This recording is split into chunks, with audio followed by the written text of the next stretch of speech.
Opel's player in the subcompact segment is the Corsa, a handsome contemporary hatchback that requires no introduction. Or does it?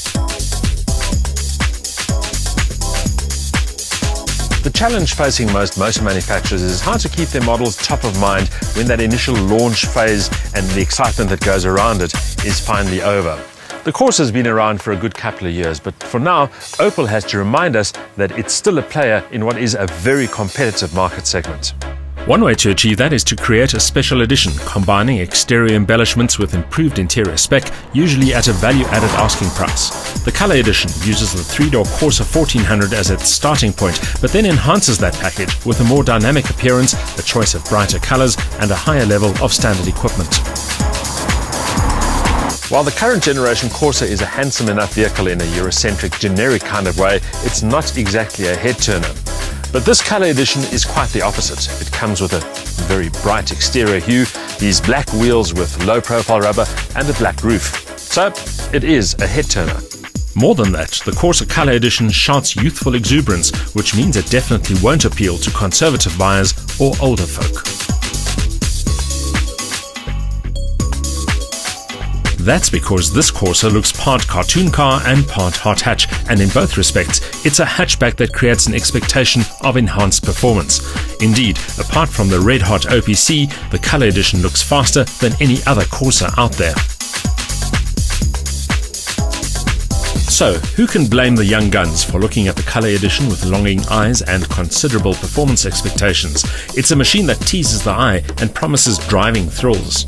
And that's exactly where the problems start. You see, the question is whether the engine under the bonnet can muster enough urge to match the Color Edition's extrovert, undeniably sporty image.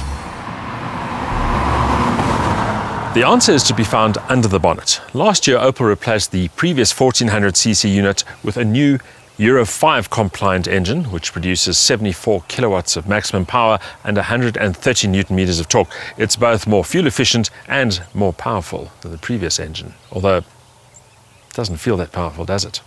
Admittedly, the figures don't sound too shabby, especially considering the Corsa's compact size and low weight. The 4-cylinder also promises to be fuel efficient with a claimed combined cycle consumption figure of 5.5 litres. CO2 emissions come to 129 grams per kilometre. The peppy engine drives the front wheels via a 5-speed manual gearbox.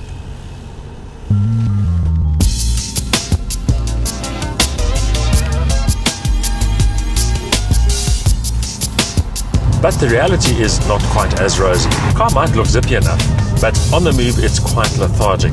It's slow to react to throttle input, and you actually need to wring this engine's neck to get the best out of it. So, not exactly sporty, as we said.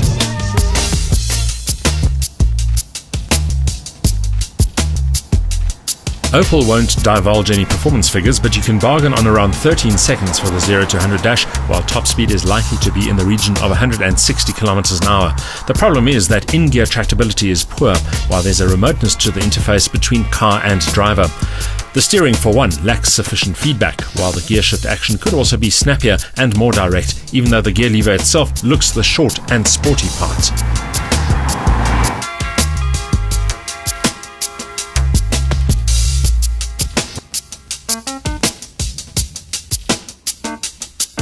There's a specific link between the exterior treatment of this car and the interior, including glossy black finishes and red accents. I like these sport seats with the cloth upholstery. They're nice and supportive, and they add to the ergonomic appeal of the car. But the rear accommodation is pretty cramped, and it's difficult to get into the back as well. The bright colours apart, it's a pleasing space with plenty of standard gear. The list includes a leather-trimmed steering wheel with satellite controls, alloy pedals, remote central locking, a centre console in glossy black, aircon, a CD receiver and dark-tinted windows. All that black and red might be too gearish for some, but it does allow the Color Edition to stand up and be noticed. And that kind of individualism is rare in the mass-market context.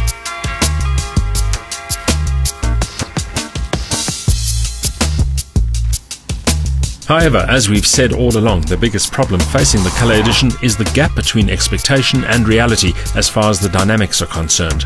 While the chassis offers ample control and the ride is taut and sporty, there simply isn't enough real-world shove. The chassis always feels underwhelmed by the urge on offer, and if the front wheels were given more muscle to cope with, the steering would have more life too. Pity then that the Opel feels so humdrum. It certainly deserves more.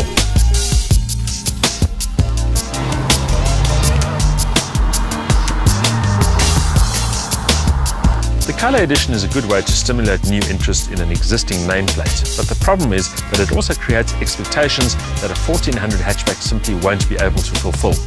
The result is a car that certainly turns heads, but doesn't deliver on its performance promise.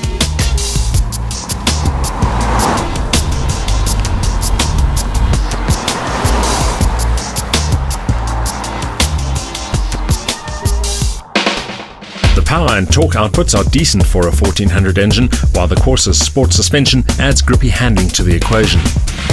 Yes, it's nippy to drive, and yes, there's plenty of standard kit, but the performance is too pedestrian for a car that looks like a junior OPC.